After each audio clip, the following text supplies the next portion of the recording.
57 साल निर्दोष पार्टोन। किनिंगटन जेल में आज माहौल उदासी का है। आज उस जेल के हर कैदी का चेहरा उतरा हुआ है। इसका कारण ये था कि उनके बीच से एक 85 साल का बूढ़ा आदमी बॉब आज जेल छोड़कर जा रहा है। बॉब जब जेल में आया था तब उसकी उम्र 28 साल थी।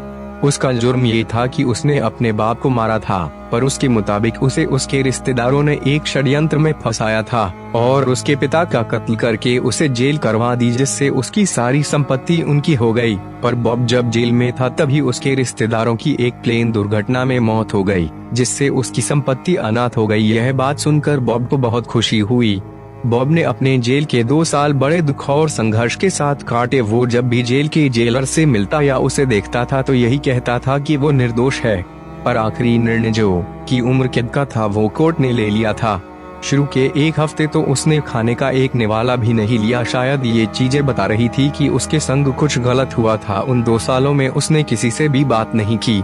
वो जब भी बोला जेलर के सामने बोला। उन 2 सालों में उसके लिए जेल के बिस्तर पर लेटना कांटों के बिस्तर पर लेटने के समान था। उन 2 सालों में उसने किसी से भी बात नहीं की। शायद ही उस जेल में कोई ऐसा कैदी हो जो उसका नाम जानता हो। समय बीतता है, काफी कुछ बदल जाता है।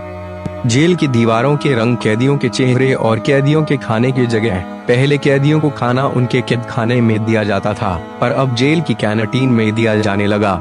अब सभी कैदी एक साथ बैठकर खाना खाने लगे। उनमें से एक बॉब भी था। बॉब भी उन्हीं के संग बैठकर खाना खाता था। एक दिन उन्हीं में से एक कैदी ने उसका नाम और वो किस जुर्म के लिए सजा काट रहा है ये 2 बातें पूछी।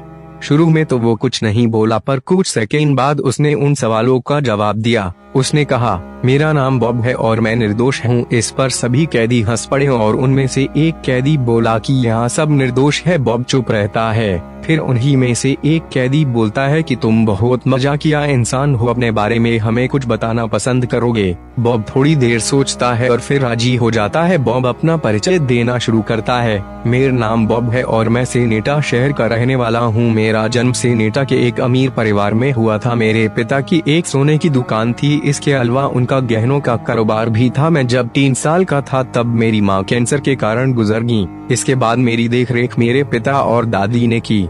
दादी भी करीब 14 साल पहले गुजर गई। इसके बाद पिताजी ने मुझे और कारोबार दोनों को संभाला। मैंने सेनेटा की यूनिवर्सिटी से बीएससी की डिग्री ली और बाद में उसी यूनिवर्सिटी में पढ़ाना शुरू कर दिया। वहाँ मैं सभी बच्चों का पसंदीदा अध्यापक था। उस बीच पिताजी बूढ़े हो रहे थे और वो चाहते थे कि मैं उनकी कारोबार में मदद करूं, पर मैं तो एक अध्यापक की नौकरी से ही खुश था। एक दिन इस बात पर मुझ में और पिताजी में थोड़ा झगड़ा हो गया, जिसकी वजह से मैं घर से चला गया और रात में देर से घर लौटा। जब मैंने अपने घर का दरवाजा खोला तो मैंने अपने पिता को खून से लथपथ जमीन पे गिरे देखा। उन्हें इस तरह देखते ही मेरे पैरों के नीचे से जमीन खिसक गई। मैंने जल्दी जल्दी अपने पिता का सर अपनी जांघ पर रखा और चिल्ला चिल्ला के रोने लगा।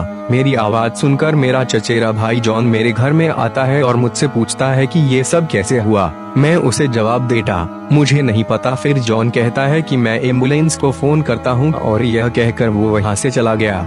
इस बीच मेरे पिताजी जॉन का बार बार नाम ले रहे थे और यही शब्द उनकी जिंदगी के अंतिम शब्द थे। इसी बीच जॉन पुलिस के संग मेरे घर में प्रवेश करता है और मेरी तरफ उंगली करके बोलता है कि गिरफ्तार कर लीजिए इसे, इसने ही मेरे चाचा को मारा है। मैं ये सुनकर दंग रह गया और क्रोध में आकर जॉन का कॉलर पकड़ लिया और उसे गिरा दिया। इतने में मेरे सर पर पीछे से हमला होता है, जिससे मैं बेहोश हो जाता हूँ। फिर मेरी आंख सीधे पुलिस की गाड़ी में खुलती है। मेरे पड़ोस में बैठे अफसर को मैंने पूरी बात बताई और ये भी बताया कि मेरे पिता मरते वक्त जॉन का नाम लिया था। आप समझे इंस्पेक्टर साहब, मेरे पिता को जॉन ने मारा है। इस पर पुलिस इंस्पेक्टर हंसता है और बोलता है कि तुम्हारी कहानी अच्छी है, जज साहब को पसंद आएगी। उसने मेरा भरोसा नहीं किया और ना ही उस जज ने, और करते भी कैसे। मेरे हाथ खून से जो रंगे थे। मेरे हाथ में वो चाकू था जो मैंने अपने पिता के पेट से निकाला था, जिसके ऊपर मेरी उंगलियों के निशान आ गए थे। फैसला सुनाया गया और मुझे उम्र कैद की सजा सुनाई गई। उसके बाद से मैं जेल की रोटियां तोड़ रहा हूँ। सभी कैदी बॉब की तरफ ध्यान से देखते हैं और उनमें से एक कैदी बॉब से कहता है कि तुम्हें एक लेखक होना चाहिए था, क्या कहानी सुनाई है तुमने?